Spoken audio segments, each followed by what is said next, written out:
Subscribe कीजिए हमारे YouTube channel Islamic world को और इस बेल आइकन को दबाना ना भूलिए हर रोज नया इस्लामिक वीडियो देखने के लिए।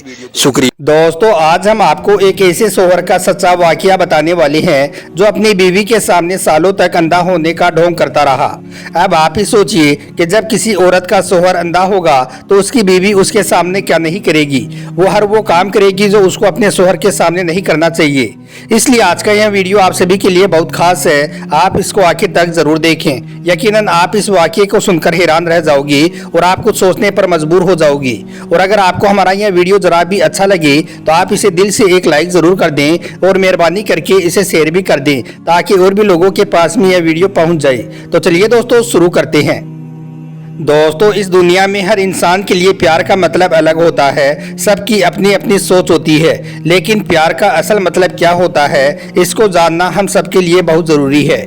प्यार किसी की दौलत से या फिर किसी की खूबसूरती से नहीं होता है। प्यार तो एक दूसरे की अच्छाई से होता है, उसकी सच्चाई से होता है।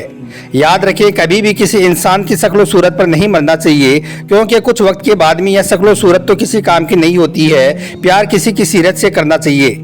आज हम जो वाकया आपको यहाँ पर बताने वाले हैं उसको सुनने के बाद यकीनन आपको भी इस प्यार की ताकत और इसकी हिम्मत का अंदाजा हो जाएगा और आपको मियाँ बीबी के इस पाक रिश्ते पर यकीन हो जाएगा। आपको यह वाकया सुनने में फिल्मी जरूर लगेगा, मगर याद रखें कि यह कोई मनगढ़ंत कहानी या किस्सा नहीं है, बल्कि यह एक सच्चा और रियल वाकया है। दोस्तों, यह वाकया है बिहार के रहने वाले एक शाहिद नाम के लड़के का। शाहिद का पूरा परिवार बम्बई में रहता है। इनका यहाँ पर एक अच्छा खासा कारोबार है और इनकी जिंदगी अच्छे से गुजर रही थी। एक बार शाहिद कुछ दिनों के लिए बिहार में अपने गांव आ जाता है। यहाँ पर उसकी नज़र एक किसान की बेटी पर पड़ती है जिसका नाम फातिमा होता है। फातिमा दिखने में बहुत खूबसूरत और एक नेक लड़की होती है। शाहिद फातिमा को देखते ही पागल सा हो जाता है और उसकी मोहब्बत में गिरफ्तार हो जाता है, मगर शाहिद को कुछ भी समझ में नहीं आता है कि अब वो करे तो क्या करे, यानी कि उसको अब आगे क्या करना चाहिए। दोस्तों, इसी तरह से कुछ दिन गुजर जाते हैं। शाहिद फातिमा को हर रोज देखने लगता है। एक दिन अचानक एक मौका देखकर शाहिद फातिमा के पास में जाता है और हिम्मत करके उससे अपने दिल की बात कह देता है। शाहिद उससे कहता है कि वो उसको बहुत अच्छी लगती है और वो उसके साथ में शादी करना चाहता है, लेकिन फातिमा एक नेक लड़की होती है, इसलिए वो शाहिद को मना कर देती है और कहती है कि वो कोई भी ऐसा काम नहीं कर सकती है जो उसके माँ बाप के खिलाफ हो। उसके माँ बाप जहाँ पर उसकी शादी तय करेंगी वो वहीं पर शादी करेगी, उनके खिलाफ वो कोई भी कदम नहीं उठाएगी। यह सुनकर शाहिद मायूस हो जाता है, मगर वो हार नहीं मानता है। इसके बाद वो अपने घर वालों को इसके बारे में बताता है कि मुझे वो लड़की बहुत पसंद है और वो उसके साथ में शादी करना चाहता है। शाहिद के परिवार का गांव में अच्छा खासा नाम और दबदबा था। इसके बाद शाहिद के माँ बाप फातिमा के घर जाते हैं और उनके माँ बाप से मिलकर इस बारे में बात करते हैं। फातिमा के घर वाले अपनी बेटी का इतने बड़े घर में रिश्ता सुनकर फौरन ही तैयार हो जाते हैं। इसके बाद दोनों का रिश्ता हो जाता है और कुछ ही दिनों के बाद में दोनों की शादी भी हो जाती है। शाहिद फातिमा को पाकर बहुत खुश हो जाता है। अब वो अपनी बीवी फातिमा को सारे जहां की खुशियां देना चाहता है। वो हरदम उसका ख्याल रखता, उससे बेपनाह मोहब्बत करता है। इसी तरह से 2-3 साल का वक्त गुजर गया। एक दिन फातिमा का अचानक से एक्सीडेंट हो जाता है। शाहिद को जब इस खबर के बारे में मालूम चलता है तो वो पागल हो जाता है। वो बहुत घबरा जाता है। जल्दी करके फिर वो हॉस्पिटल पहुंचता है। उसने जैसे ही हॉस्पिटल में जाकर अपनी बीवी को देखा तो उसके होश उड़ गई, क्योंकि फातिमा के दोनों होंठ कट चुके थे। उसका चेहरा, उसका नाक पूरी तरह से खराब हो चुका था। उसके आधे से ज्यादा सर के बाल भी गायब हो चुके थे। अपनी बीवी की यह हालत देखकर शाहिद पूरी तरह से टूट जाता है, मगर हिम्मत करके वो फातिमा को तसल्ली देता है कि उसको कुछ भी नहीं हुआ है, वो हर वक्त तुम्हारे साथ में रहेगा।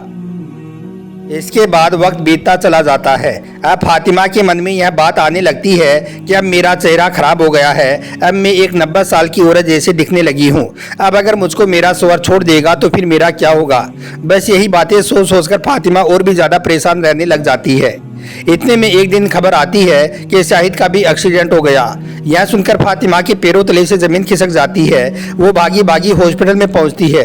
जब वो हॉस्पिटल में जाती है तो उसको बताया जाता है कि वैसे तो शाहिद बिल्कुल ठीक है, मगर इस एक्सीडेंट की वजह से इसकी दोनों आंखों की रोशनी चली गई है।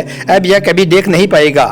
यह सुनकर फातिमा को सदमा तो जरूर लगा, मगर साथ ही वो सोचने लगी कि शाहिद ने मेरी खूबसूरती को देखकर ही मेरे साथ में शादी की थी। अब मैं खूबसूरत भी नहीं हूँ, इसलिए अब हम दोनों में मोहब्बत बनी रहेगी। इसके बाद कई सालों का वक्त बीत जाता है। दोनों मियाँ बीबी खुशी खुशी रहते हैं। फातिमा अपने अंधे शौहर की खूब खिदमत करती है और शाहिद भी अपनी बीवी का खूब ख्याल करता है। मगर एक दिन फातिमा अचानक से बहुत बीमार हो जाती है और इसी बीमारी की वजह से उसका इंतकाल हो जाता है। इससे शाहिद बुरी तरह से टूट जाता है। अब उसको अपनी बीवी के बगैर एक पल भी रहना गवारा नहीं होता है। इसी वजह से शाहिद ने घर छोड़ने का फैसला कर लिया था और जब वो घर छोड़कर जाने लगता है तो उसके गांव वालों को इसकी खबर लगती है। गांव के कुछ लोग उसको समझाने के लिए आते हैं और उससे कहते हैं कि तुम एक अंधे इंसान हो, बगैर सहारे के तुम चल भी नहीं सकते हो। ऐसे में तुम अपना यहाँ घर छोड़कर कहाँ पर जाओगी, किस तरह से रहोगी और अपना गुजर बसर किस तरह से करोगी। गांव वालों की इन बातों को सुनकर शाहिद इस गहरे रात से पर्दा उठाते हुए कहता है कि मैं अंधा नहीं हूँ, मुझे सब कुछ दिखाई देता है। यह सुनकर गांव के लोग बहुत हैरान हुए और पूछने लगे, तो फिर तुमने इतने सालों तक अंधा होने का ढोंग क्यों किया? जब तुमको सब कुछ दिखाई देता है तो फिर तुम इतने सालों तक अंधे बनकर अपनी जिंदगी क्यों गुजारी?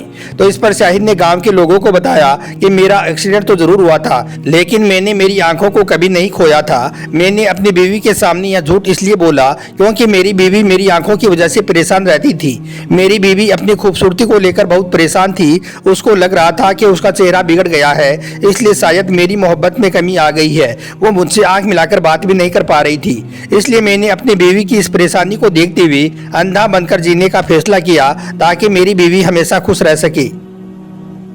दोस्तों याद रखें, असल मोहब्बत यही होती है। एक बार हजरत अली रजी अल्लाह तआला अन्हु की खिदमत में एक शख्स अपनी बीवी को लेकर हाजिर हुआ और दस्ते अदब को जोड़कर अर्ज करने लगा, या हजरत अली, यह मेरी बीवी है, मैं इससे बहुत मोहब्बत करता हूँ, लेकिन यह मेरी कोई भी बात तस्लीम नहीं करती है, यानी कि मेरी कोई भी बात नहीं मानती है। बस इतना सुनना था। हजरत अली रजी अल्लाह तआला अन्हु ने फरमाया, ए शख्स, याद रखना, मोहब्बत और पसंद में फ़र्क होता है। जो इंसान अपने आप से मोहब्बत करता है वो चीज़ों को पसंद करता है और पसंद करने के बाद में उसका दिल चाहता है कि मुझको पसंद आने वाली हर चीज़ मेरी हो जाए, मेरी तस्लीम करे और वो मेरी बात को माने। लेकिन जहाँ पर मोहब्बत होती है, जहाँ पर इश्क होता है, प्यार होता है, वहाँ पर इंसान अपनी मर्जी को पस्त और अपने वजूद को ख़त्म कर देता है। हज़रत अली रजी अल्लाह तआला अन्हु ने फरमाया कि मोहब्बत की सबसे अजीम दलील सजदा है। झुकने को मोहब्बत कहते हैं। खुद को फना करके अपने महबूब की खुशियाँ तस्लीम करने को मोहब्बत कहते हैं। अपनी खुशी को कुर्बान करके उसकी खुशी में खुश होने को मोहब्बत कहते हैं। आपको हमारा यह वीडियो ज़रा भी अच्छा लगा हो तो आप इसे दिल से एक लाइक ज़रूर कर दें और हो सके तो इसे अपने दोस्तों में शेयर भी कर दें, ताकि और भी लोगों के पास में यह वीडियो पहुंच जाए और वो भी असल मोहब्बत का मतलब जान सकें। आपका वीडियो देखने के लिए बहुत बहुत शुक्रिया। तो चलिए दोस्तों, मिलते हैं कल एक नई वीडियो के साथ में एक नए टॉपिक के साथ। खुदा हाफिज।